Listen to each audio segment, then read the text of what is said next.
নেয় না, উনি রাস্তায় অসহায় হয়ে রাস্তায় রাস্তায় মানুষের দ্বারা দ্বারে হাত পেতে মানুষের কাছে সাহায্য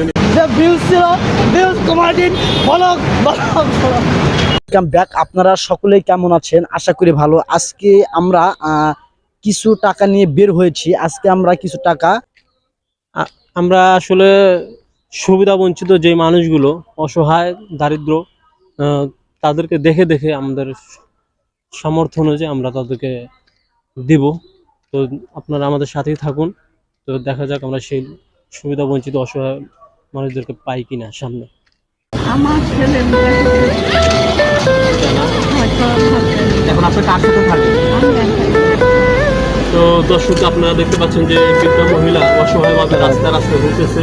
হ্যাঁ, তার দুইটা ছেলে মেয়ে, ওনাকে আসলে কেউ ওনার নিজের ভরণ পোষণ নিজেই করতেছে। তো আমরা চেষ্টা করতেছি আমাদের সাধ্য অনুযায়ী ওনাকে কিছু দেওয়ার জন্য। তো আসলে আমরা আমাদের স্যালারি হয় না, তারপরে আমাদের কাছে যা আছে যতটুকু সম্ভব আমরা দেওয়ার জন্য আমরা চেষ্টা করতেছি। তো মহিলার জন্য সবাই দোয়া করবেন। আসলে মানুষ বৃদ্ধা হলে আসলে সবাই অসহায় হয়ে যায়।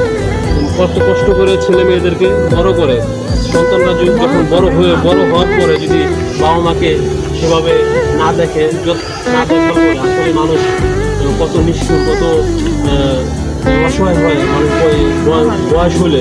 তো আমরা এই তার প্রমাণ পেলাম।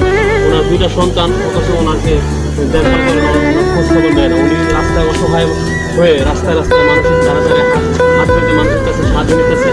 হ্যাঁ, তো আমরা আমাদের সাধ্য অনুযায়ী এই মহিলাকে আমরা কিছু টাকা দিলাম।